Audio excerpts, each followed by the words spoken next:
welcome back to Idaho Hook and Hunt. You have seen me fishing on my kayak now for Kokanee. I thought today I would put together a video and introduce you to my kayak and how I have it set up. So to begin with, this is the Lost Creek Angler 12 kayak.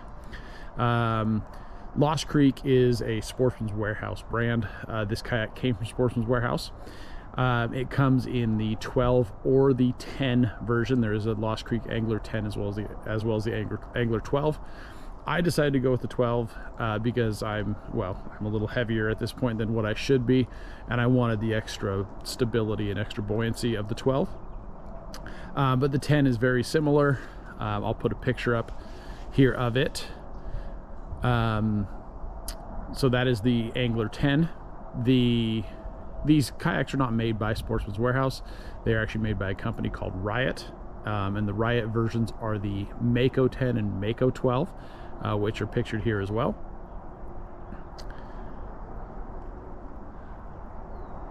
So now I'm going to go ahead and introduce you to my kayak and the way I have it set up. We'll start here at the back and we'll work our way around. First of all, I'm going to say one thing about this kayak. If you look at reviews on this kayak online, early on there were some negative reviews about this kayak, but most of them had to do with this back here where these cables come out that control the steering. And the reviews were about the cables hanging up and breaking over time. The early versions of this kayak, the cables actually came out up here and then came over and down to the rudder system. They have fixed that. Now the cables come out straight through the back, and it's much more direct.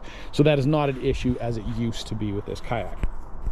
A couple things about this kayak also that I didn't mention. This is a little bit more budget kayak than most of your pedal drive kayaks, like like your native kayaks or your Hobies and some of those other kayaks.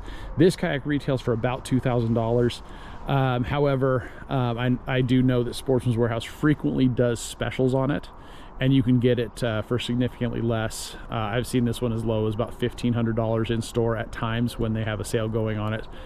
So if you're willing to shop for the sales, you can get this for a bit less than that $2,000 mark. But anyway, back to the way I have my kayak set up. So right here in the back I have, this is my cooler. This is by Yukon Outfitters. It's just a basic, cooler bag that I can put my fish in. It's right there behind me, so I can reach back and put those fish in without having to, open something up or something that I can't reach. It's hard to get to. Right here at the back I have my Yak Attack paddle holder, and it's the dual roller paddle holder here. It's nice to put this back here behind me. I also have the Lost Creek paddle, and this is the collapsible version. You can see it pops out and it'll slide out to full length, or you can reduce it down to a shorter version, which is nice on a pedal drive kayak because the paddle's really only there for backup, or when I'm getting out of shallow water to be able to put my pedal drive in the water. But this shorter paddle is nice because you can put it out of the way, and it gets out of the way better than a full-size paddle would.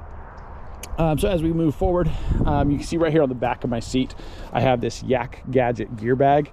It's just a Velcro attachment gear bag. It has a couple of zippers there as well. It's also mesh on the bottom underneath here, so if there's water in it, it drains out, so it doesn't collect water and get mildewy. But I use that for my tackle. I'll put my lures on round lure holders, and then I stick them in there, so they're right there behind me, easy to get to when I need them. I can also pack a little bit of lunch, snacks in there if I want them while I'm on the water. Moving forward, I keep my net just in the rod holder right behind me there. And then this is kind of an important upgrade. This kayak comes with a very basic kind of chintzy steering system that I didn't like. It's pretty stiff, and it feels kind of cheap. So I upgraded this to the 8-ball steering system. This is by Feel Free Kayaks. It is not a cheap steering system. I think it was around $100 to upgrade to this, but as you can see, it's very, very smooth. You see that rudder moving back there. It takes very little to steer. Much nicer system than what this originally had on it. You can also see under my seat I have a couple of seat risers here. I wish I could tell you who those are made by. I can't remember at this point, but they have options of 1.5 inches or 2.5 inches. I went ahead and went with just the 1.5 inches. The 2.5 felt a little high for me. But what's nice about this is these seat risers give me some space underneath the seat, so I keep my my Dodgers in a box that I can slide right under the seat there. And so my Dodgers are right there underneath me, easy access when I need them, because they're nice and close. Moving forward, you can see on the front of the seat I have this pouch here. This is by Wilderness Systems, and it's just a convenient little pouch to keep all my little clip weights that I'll use, you know, later on in the season. I'll use clip weights to get my line down, at least on this side of the boat, because I have a downrigger on the other side. But that's a nice place to keep those clip weights, as well as any other little accessories that I may want to stick in there to have handy. And then right here, this is the Yak Attack. This is the fish finder mount with the battery box, and it also has the transducer arm that comes down off the side. This is a great little system. It's because it's all contained. This whole thing comes off in one piece. You just take it off the track, comes off in one piece. You got the battery, the fish finder, transducer, all together in one piece. You don't have to deal with long cords hanging everywhere. And this tucks up out of the way when you're not fishing, when you're transporting the kayak or whatever you're doing. So it's really convenient and nice to have, because you don't have to figure out where to mount that transducer either. Coming forward, you have my rod holders here. Now, I looked at a number of rod holders before I set up this kayak. And this is one that there's another YouTuber who you may have heard of who's pretty well known. He's a YouTube Kokanee fisherman that fishes off a kayak exclusively, or at least as far as I've seen, exclusively. He recommended these. These are by Ram mounts, rather than like the Yak Attack version. And what I like about these is they do have the dual attachments down here. They're very, very solid. They're not going to come loose. Even if I'm fishing for kokanee and happen to hook into a 20-pound laker or something like that, they're good and solid. They're not going to go anywhere. It's got to rip the whole track off before that comes off the side of my boat. So these are really nice, these Ram mounts here. Coming forward, so it does have some storage space here. It's got a little bucket down in here that stuff sits in, so my downrigger ball is in there, just my my my leashes for my rods, my line for holding the kayak to the shore if I need to, as well as just various little accessories stay in there. If I ever were to do a trolling motor on this, I can put the battery up inside here as well, keep it out of the way. So that's a nice little storage space to have, which I don't believe the 10-foot version has that storage area. As we come up here to the front, I'm going to skip this bag for now, and we're going to come up to this boom that I've got in here. This is my camera boom. This camera boom is made by Yak Attack. This is what allows me to get good video while I'm out there on the water.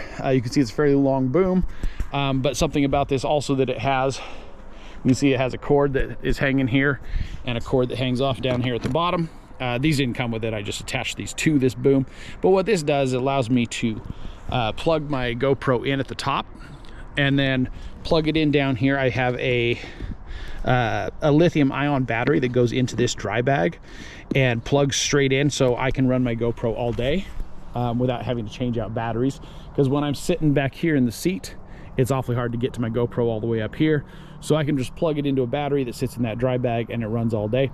That dry bag, that's also a Lost Creek. That's just Lost Creek 30-liter dry duffel bag is what that is. It's also got plenty of space in there, so I can put a change of clothes or whatnot in there. If I dump over on the kayak or something like that and I need to change of clothes that are dry, I can keep them in there and they'll stay dry. Moving back, you got the other rod holder, and then we get to a little accessory that I really like. This is the Yak Gear Micro Track tool tray. I really like this. It's just a little device that attaches to the track. It has all these slots in it, so you can hold tools. You can see it holds my pliers. Any other tools that I may want to put in here, I can put in here, or other accessories that I may have. I've got just the P-line aluminum pliers with the metal teeth. Pliers are at least in my opinion, they're kind of an essential when you're kokanee fishing. Those dual hooks, I've taken hooks out of people's hands too many times to want to handle those fish with both hooks, or well, hooked on one hook, the other one hanging out there, and fish flopping around. It's just too easy to get those hooks stuck in my hand. So I always use my pliers when I'm unhooking kokanee. Just makes it much simpler. And I also have my towel attached to that that tool tray as well. Towel is always nice to have handy. You know, when I'm handling those fish, hands get slimy, I can wipe them off on that towel and be on my way. Coming back, I do have the Yak Attack cup holder here with the little Bigfoot sticker on the side. I actually don't use that for holding my drink. My drink generally stays in a water bottle up here in front of me. But this right here, what I use that for is I use that for holding my jars of corn. So, you know, when I need to rebait my hooks, the corn is sitting right there next to me. I don't have to worry that I'm going to drop it over the side of the boat or have it spill all over the bottom of the kayak, because they just sit right there in that cup holder. Moving back here, we've got my downrigger. This is just a real basic Scotty downrigger. I got this, you know, super cheap. I think I got it off of somebody locally here that wasn't using it. It's just a real basic downrigger. It does not have a line count or anything on it. One thing I did with this came with cable. I changed it out to downrigger braid, and there's a specific reason why I did that. Because let's say it's summertime and I'm running down, you know, 40 or 50 feet and some wind comes up, I get dumped off my kayak. If I get tangled up in that downrigger line, if it's cable, I can't cut it. If it's braid and I've got a knife on me, I can cut that braid and get myself free instead of being tangled up in it. So that's just kind of a little safety precaution, using the braid on there instead of the cable. Now, speaking of that cable, actually, I'll get back to that cable in just a minute. I'm just going to show you how I mounted this real quick. So that is mounted just in a gimbal mount, which slides right into the rod holder. And what I did is I actually drilled out the bottom of that rod holder tube so that gimbal mount slides all the way in there, and it sits flush with the boat. A couple other things about that I've done. I mentioned the cable. So I took the old cable and added some carabiners to it. Back to it here. I got briefly interrupted there. Anyway, so I took some of the old cable and I made these little cable attachments right here with carabiners on them. What those are for is I've got these little track cleats. They're by Yak Attack as well, and I've got them there because I can attach the carabiner there and attach another one back here to this cleat. And what that does is it just holds my downrigger so that once it's locked in place, it's not going to turn, or at least very little turn to it, so that it's not going to twist on me while I'm on the water. Then the one other item I've got back here, of course, is my flag. That flag is by Yak Attack. It's pretty important when you're on a kayak to have a flag. Just make you stand out a little more. Get something up high that's orange, so you stand out so nobody runs you over. I don't think I mentioned I do have a kayak cart underneath there as well. That is by React, and it works, although I will say if I was to do it again, I would probably get one that just sits underneath the kayak and then straps up to it. This one, as you can see, has the poles that go up through the scupper holes. That's the top of the cart right there, and it works just fine. But I find that when I'm doing everything alone, sometimes it can be hard to get it lifted up and get it onto those into those scupper holes, and one that it just sets on top of might be a little bit easier to deal with. Other than that, I've got lots of stickers on my kayak. I like to kind of, you know, personalize things for myself. This is one of my favorites. It's work like a captain, play like a pirate. That's kind of how I tend to live my life. And then, of course, my Kokobo fishing tackle sticker back here, because I am, as I've mentioned many times, I'm pro staff for Kokobo. And then the one other thing, of course, is the life jacket. This is the life jacket that I wear on my kayak. It's just a basic Old Town vest life jacket with some pockets on the front. One accessory that I really like is I have this phone tether on it. This is by Rogue Fishing Company. It's nice to have that tether on there, just so you know you're not going to drop your phone to the lake.